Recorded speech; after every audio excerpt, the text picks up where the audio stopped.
Hello, my name is Burke Hedges, author of the best-selling book, The Parable of the Pipeline. I open my book with a story about Pablo and Bruno, who take two very different paths in their quest for financial independence. What you're about to see is the delightful animated story of their adventure. So, sit back, relax, and enjoy the life-changing lessons in The Parable of the Pipeline.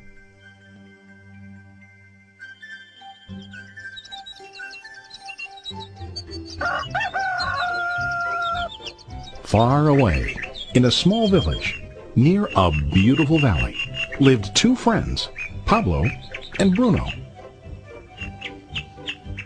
They were both young and dreamed of a better life for themselves. They'd often discussed their dreams about how they would become the most successful men in the village. They weren't afraid of hard work, and they searched for opportunities to help realize their goals and achieve their dreams. One day, an opportunity presented itself.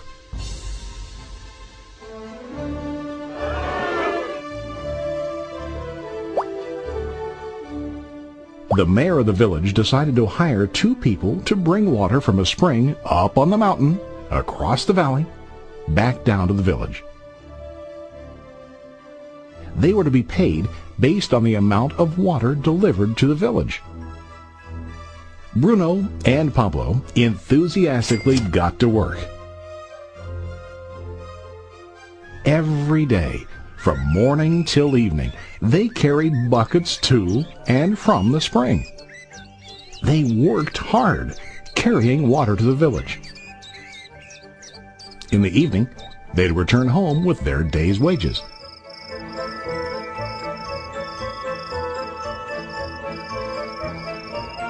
Bruno was satisfied with his work and the money he earned.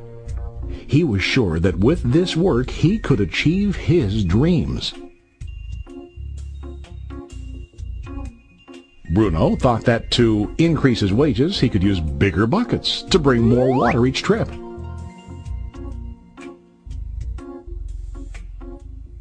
He believed with a larger income he would soon be able to buy a cow and the house that he dreamed about.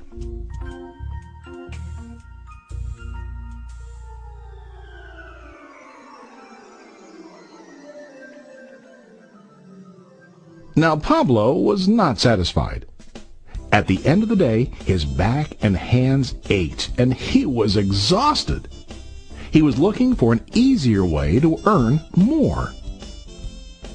One day an idea occurred to Pablo. He imagined building a pipeline to deliver the water from the mountain spring to the village. With this pipeline, he could get more water to the village without carrying buckets back and forth from the spring to the village.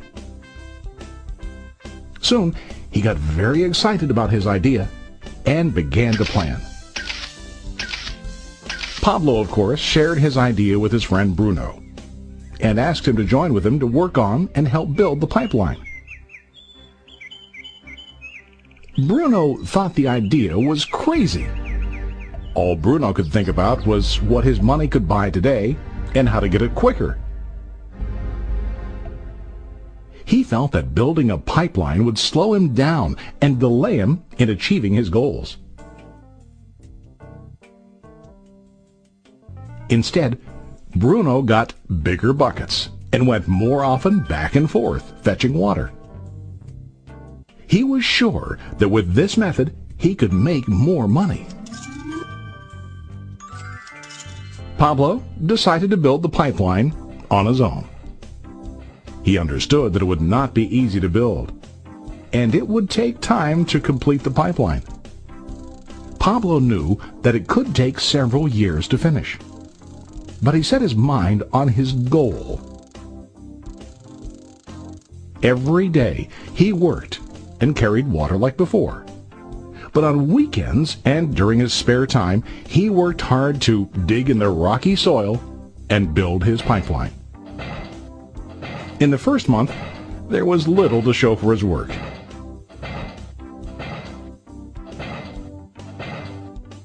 Bruno and the villagers laughed and teased him.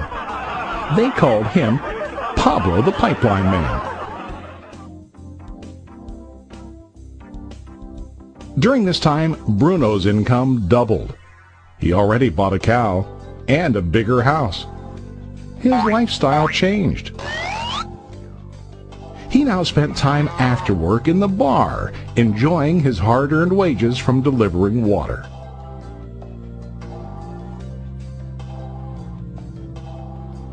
What Bruno didn't realize was that his body was starting to stoop from carrying the heavy buckets every day.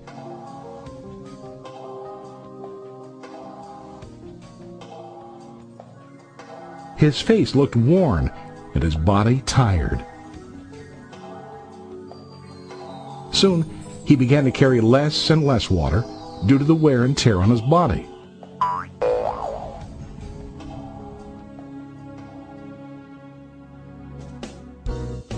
Month after month, Pablo worked.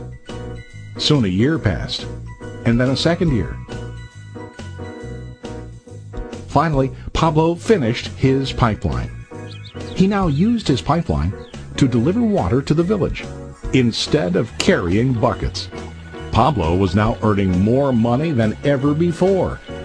The water continued flowing to the village, while Pablo wasn't working. While he slept and ate, the water flowed. Pablo was happy and proud of his insight, persistence, and hard work. Now his income flowed as long as the water flowed through his pipeline.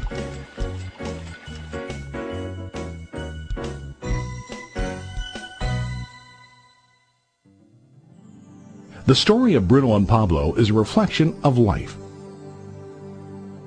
Their jobs symbolize what most people do to earn money. Bruno gets his money using buckets. He goes back and forth, carrying his buckets from the spring to the village in exchange for money.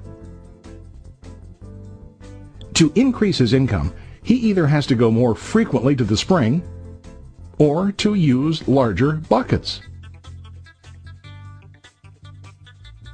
It's common in real life to increase our income by working harder. For example, working overtime or getting a second job. We also increase the size of our buckets by accepting a higher paying position, which often includes spending more time on the job. Most of us exchange time for money like Bruno. We know that every person has only 24 hours in the day and that it's not possible to use all our time to work. The most difficult time comes when we can no longer exchange time for money due to age, health, or other reasons. Then, our income stops. Now let's review what Pablo did. Very wisely, Pablo did not exchange all of his time for a limited income, but he used some of his time to build a pipeline.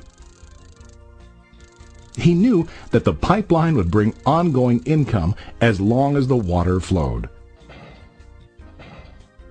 An ongoing income that multiplied the time he worked each day. Pablo knew that someday, maybe because of age or health, he would no longer be able to exchange his available time for money. Pablo knew that if he could make his idea of a pipeline work, then he only has to do the hard work of building the pipeline. After the pipeline was completed, Pablo was able to monitor and maintain the flow of water to ensure that his income will continue. Pablo has shown us that to earn an income, we don't always have to directly exchange time for money.